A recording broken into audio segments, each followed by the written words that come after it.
Assalamualaikum warahmatullahi wabarakatuh. Marilah kita panjatkan puji dan syukur atas kebaikan Tuhan sehingga kita boleh kumpul bersama-sama dalam Zoom ini untuk mempresentasikan hasil kerjasama kami yang berjudul Behaviorism. Adapun kami dari grup 1, kelompok 1, yang terdiri dari 5 orang, yaitu yang pertama saya sendiri selaku moderator, yang kedua Khairunisa Rahman, yang ketiga Festi Frilia, yang keempat Artika Sandamairi Payewa, dan yang kelima Larastika Indrianes.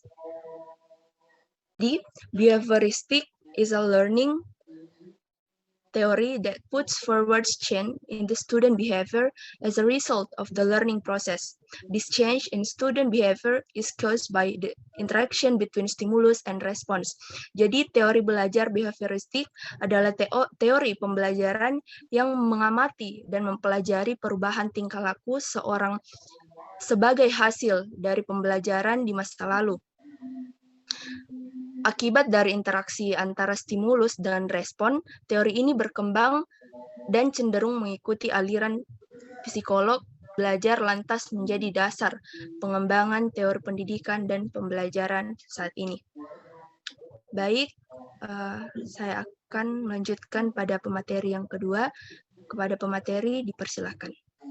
Assalamualaikum warahmatullahi wabarakatuh. Perkenalkan saya Khairunisa Rahman. Di sini saya sebagai pemateri kedua. Di sini saya akan membahas teori dari Ivan Petrovich Pavlov. Pada tahun 1849 until 1939, jadi Ivan Petrovich Pavlov ini mengadakan eksperimen dengan menggunakan binatang yaitu anjing. This experiment was carried out by looking at the food in dogs. The dog then salivates, which is a natural stimulus and is associated with the desire for the food. This experiment was continued by ringing a bell to call the dog who could then be shown the food. Jadi percobaan ini dilakukan dengan memperlihatkan makanan pada anjing. Anjing tersebut kemudian mengeluarkan air liur yang merupakan stimulus alami dan diasosiasikan dengan keinginan akan makanan tersebut atau yang berhubungan dengan keinginan untuk makanan. Percobaan ini dilanjutkan dengan membunyikan lonceng untuk memanggil anjing yang kemudian akan diperlihatkan makanan. Pada akhirnya, anjing akan menangkap pembelajaran bahwa lonceng memiliki keterkaitan dengan makanan, sehingga ketika Ivan Petrovich Pavlov mencoba membunyikan lonceng yang awalnya digunakan untuk memanggil anjing tersebut, secara otomatis anjing tersebut sudah menanggapi dengan mengeluarkan air liur. Yang kemudian Ivan Petrovich Pavlov memberikan sebuah teori yang disebut perkondisian klasik, classical conditioning. Learning is the formation of habits by connecting a stronger stimulus. The learning process occurs when there is an interaction between the organism and the environment. Jadi menurutnya ini belajar adalah pembentukan kebiasaan dengan cara menghubungkan suatu stimulus yang lebih kuat. Proses belajar terjadi bila ada interaksi antara organisme dengan lingkungan. Nah, di sini kita akan membahas types of stimulus and response.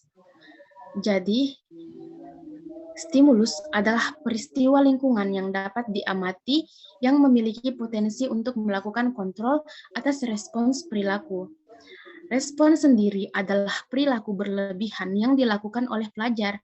Secara sederhana, stimulus adalah segala sesuatu yang secara langsung dapat mempengaruhi perilaku dan stimulus menghasilkan respons. Dalam pengkondisian klasikal, ada stimulus, unconditioned stimulus. This is a stimulus that can produce the response without any learning. Jadi, stimulus yang dapat menghasilkan respon tanpa belajar. Yang kedua, conditioned stimulus. Conditioned stimulus acquire the ability to produce the response because it was paired associated with the unconditioned stimulus. Nah, stimulus terkondisi memperoleh kemampuan untuk menghasilkan respon karena dipasangkan atau dikaitkan dengan stimulus yang tidak terkondisi. Ada respons, unconditioned respon tanpa syarat. This is unlearned or inborn reaction to the unconditioned stimulus. Ini adalah reaksi yang tidak dipelajari atau dibawa sejak lahir terhadap stimulus yang tidak terkondisi. Yang kedua ada conditioned response, respon terkondisi. When a response is produced by conditioned stimulus, it is referred to as the conditioned response. Jadi ketika suatu respons dihasilkan oleh stimulus terkondisi, hal itu disebut sebagai respons terkondisi. Nah, itu adalah teori dari Ivan Petrovich Pavlov. Selanjutnya, materi akan dilanjutkan oleh pemateri ketiga. Terima kasih. Oke, terima kasih untuk pemateri kedua. Selanjutnya, materi akan dibawakan oleh saya sendiri, Larastika Indriani, selaku pemateri ketiga. Edward Lee Thorndike membawakan sebuah teori yang bernama operant condition atau instrumental conditioning. Operant or instrumental conditioning is a form of learning in which the consequence of behavior lead to change in the probability that behavior will occur. Jadi, teori operant condition atau pengkondisian instrumental adalah bentuk pembelajaran di mana konsekuensi perilaku menyebabkan perubahan dalam kemungkinan perilaku itu akan terjadi. Lalu teori operant conditioning ini dikembangkan oleh Morris and Maisto 2001. According to Morris and Maisto 2001, operant conditioning is a behavior that brings about a satisfying effect, or we can say reinforcement is apt to be performed again, whereas behavior that brings about negative effect or punishment is apt to be suppressed. Jadi berdasarkan pendapat Morris dan Maisto, perilaku yang memberikan efek yang memuaskan disebut penguatan, sedang cenderung dilakukan lagi atau berulang. Sedangkan perilaku yang membawa efek negatif disebut hukuman, cenderung itu ditekankan. Oke. Jadi selanjutnya kita akan berbicara about types of reinforcement and punishment. Tapi sebelumnya saya akan menjelaskan sedikit apa itu reinforcement atau dalam bahasa Indonesia disebut penguatan. Penguatan atau reinforcement adalah konsekuensi yang meningkatkan kemungkinan bahwa suatu perilaku akan terjadi. Di sisi lain, hukuman adalah konsekuensi yang mengurangi kemungkinan perilaku akan terjadi. Jadi reinforcement dan punishment, penguatan dan hukuman adalah sesuatu yang bertolak belakang. Jika reinforcement dilakukan agar si individu melakukan tindakan berulang, sedangkan punishment itu diberikan agar si individu tidak melakukan lagi tindakan tersebut, memberikan efek jera agar tindakan tersebut tidak dilakukan secara berulang-ulang. Okay, types of reinforcement and punishment. First is reinforcement atau penguatan. There are two types of reinforcement.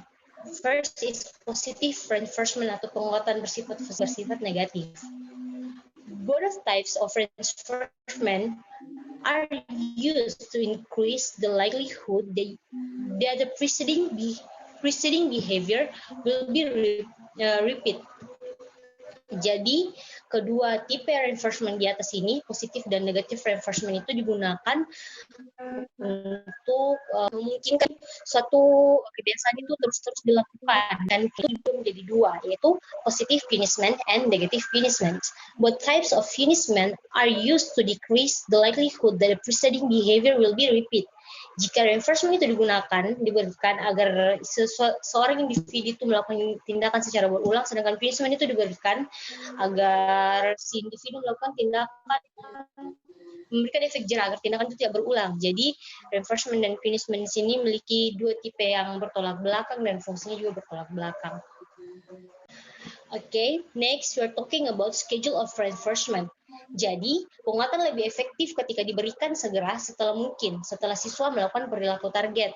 Dalam penguatan terus-menerus seperti ini, seorang siswa belajar dengan sangat cepat, tapi ketika penguatan berhenti, perilaku menurun cepat juga terjadi. Oleh karena itu, jadwal penguatan adalah maju atau harus terus dikembangkan. Jadwal akan menentukan kapan suatu perilaku akan diperkuat. Jadi, schedule of reinforcement itu artinya jadwal dari sebuah penguatan.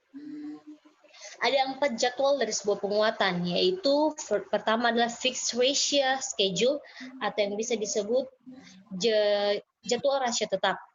Okay, what is fixed ratio schedule?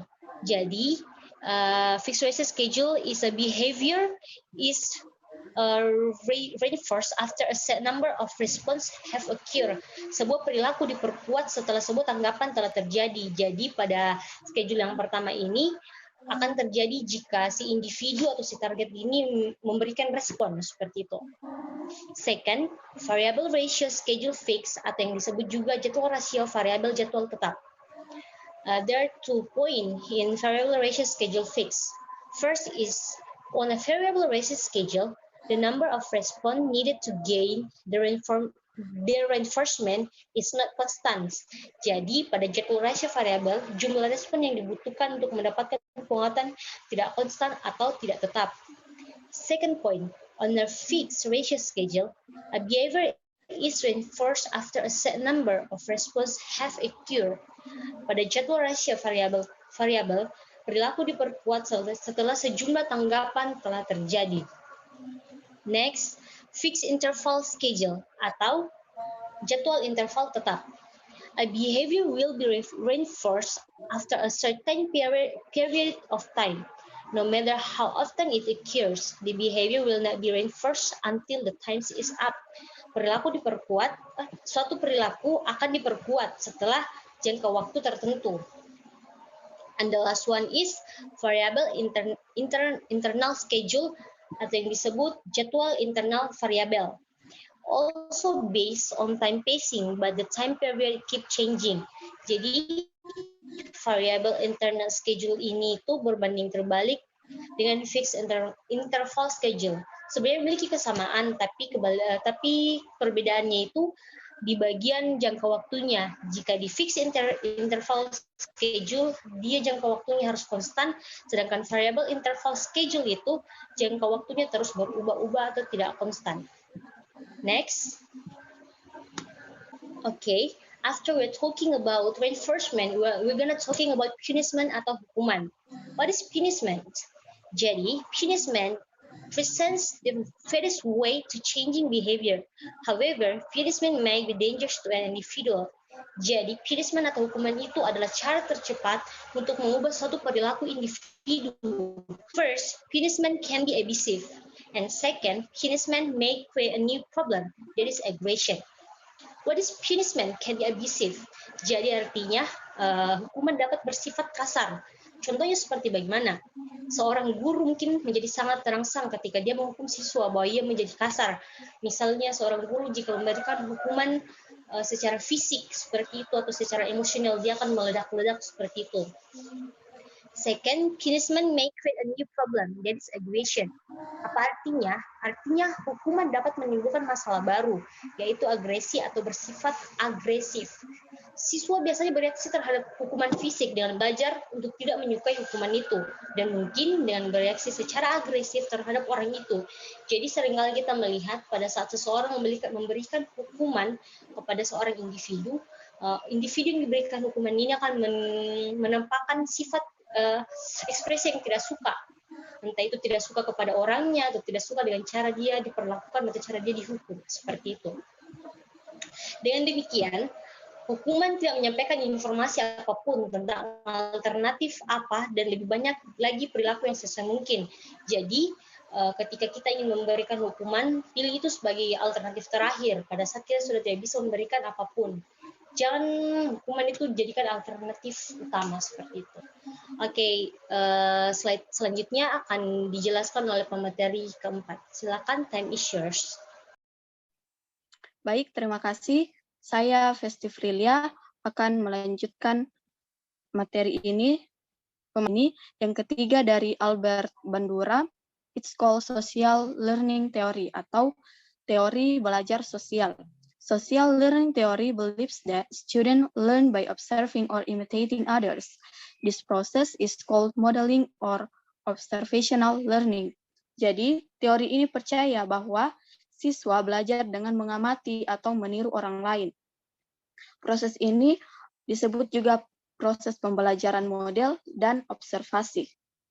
Jadi, menurut teori ini, perilaku individu itu bisa timbul karena adanya proses modeling atau tindakan peniruan, di mana modeling juga dikenal sebagai pembelajaran melalui proses observasi. Jadi pembelajaran ini tidak sekedar melakukan fotokopi pada tindakan yang dilihatnya, tetapi juga dapat menyesuaikan, baik itu dapat mengurangi, menambahi, atau menggeneralisasikan dari suatu observasi ke observasi yang lainnya. Next slide. Karena itu, ada 4 proses yang terlibat dalam proses pembelajaran observasional. Yang pertama itu adalah attention, yang kedua retention, yang ketiga production, dan yang keempat motivation. Jadi attention. Peserta didik itu akan memperhatikan model atau sesuatu yang mereka observasi. Hal yang diperhatikan biasanya hal-hal yang menarik dan unik. Jadi attention ini berbicara tentang perhatian peserta didik dalam memperhatikan sesuatu yang akan diobservasi. Yang kedua adalah retention. Jadi pada fase ini, peserta didik mampu mengingat hal-hal yang sudah mereka amati. Melalui pengamatan itulah diharapkan mereka mampu belajar untuk mendapatkan hasil yang baik. Yang ketiga adalah production. Pada fase ini terjadi umpan balik yang nantinya bisa mengarahkan peserta didik pada perilaku yang diinginkan. Jadi umpan balik ini tidak hanya ditunjukkan bagi hal-hal yang benar, melainkan juga hal-hal yang tidak benar. Jadi guru harus bisa memberikan masukan atau nasihat atas perilaku yang salah atau kurang baik dari peserta didiknya sebelum perilaku tersebut berkembang menjadi suatu kebiasaan. Yang terakhir adalah motivasi.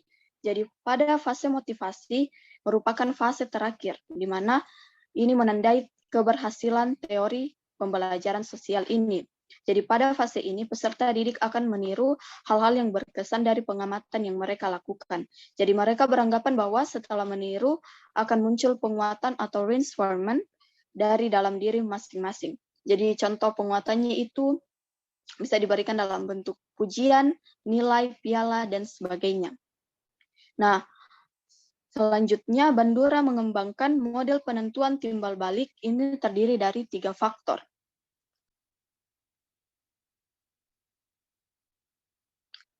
Nah, di sini kita bisa lihat faktor-faktor yang saling berhubungan, yaitu faktor perilaku, lingkungan, dan orang yang berinteraksi dalam mempengaruhi pembelajaran. Dari siklus ini kita bisa memperhatikan bagaimana faktor-faktor tersebut saling terhubung satu sama lain. Jadi mereka mempengaruhi dan dipengaruhi satu sama lain. Misalnya umpan balik dalam lingkungan seorang guru dapat mengarahkan siswa untuk menetapkan tujuan yang lebih tinggi atau kognitif, dan tujuan ini dapat memotivasi siswa untuk menempatkan lebih banyak upaya atau perilaku dalam studi mereka. Selanjutnya, saya serahkan kepada pemateri kelima. Oke, baik. Slide selanjutnya yaitu behaviorism in the classroom. Jadi behaviorisme di dalam kelas yaitu teori belajar yang mengedepankan perubahan perilaku siswa sebagai hasil proses pembelajaran, dan terjadinya perubahan tingkah laku siswa ini diakibatkan oleh adanya interaksi antara stimulus dan respon, atau adanya siswa yang pasif atau tidak aktif dalam proses pembelajaran.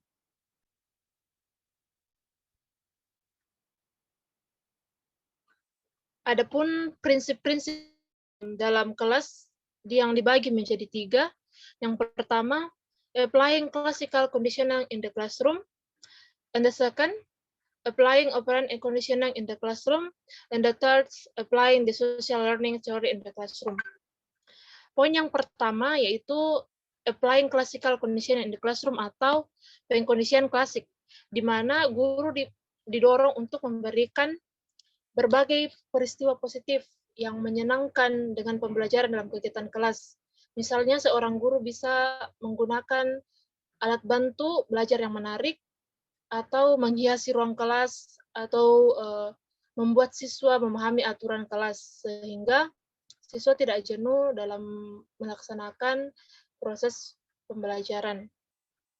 Yang kedua yaitu applying operant conditioning in the classroom atau pengkondisian operan, yaitu konsekuensi dari perilaku menghasilkan perubahan dalam probabilitas bahwa perilaku itu akan terjadi. Berikut ada beberapa contoh tentang bagaimana pengkondisian operan di dalam kelas. Yang pertama, mengenali dan memperkuat perilaku positif dan tugas asli prestasi. Yang kedua, memperkuat perilaku yang baik dan menghukum yang buruk secara konsisten. Yang ketiga, menghukum perilaku siswa bukan kualitas pribadi mereka, dan memberitahu siswa perilaku mana yang dihukum dan perilaku buruk, dan menegur siswa, misalkan menegur siswa jika jika kelihatan bahwa dia sedang bersikap yang buruk dan tidak patut untuk ditirukan dalam proses pembelajaran. Yang ketiga yaitu applying the social learning theory in the classroom, atau teori belajar sosial yang berfokus pada bagaimana orang belajar dengan mengamati dan meniru orang lain. Untuk memotivasi pembelajaran menggunakan pendekatan ini, seorang guru dapat menggunakan rekan-rekan yang berprestasi dan sukses sebagai model pembelajaran. Yang kedua, mencontohkan perilaku positif yang ada pada dirinya sendiri agar siswa juga bisa meniru perilaku positif yang ditirukan oleh guru tersebut. Yang ketiga, penguatan perwakilan, yaitu memastikan siswa secara positif berperilaku yang positif dan membawa konsekuensi yang positif, serta menunjukkan dan mengajarkan perilaku yang baik kepada siswa. Sekian materi behaviorism in the classroom. And the next diserahkan untuk materi yang selanjutnya. So the conclusion of this material is the first is behavioristic is a learning theory that puts forward change in the student behavior as a result of the learning process. Jadi teori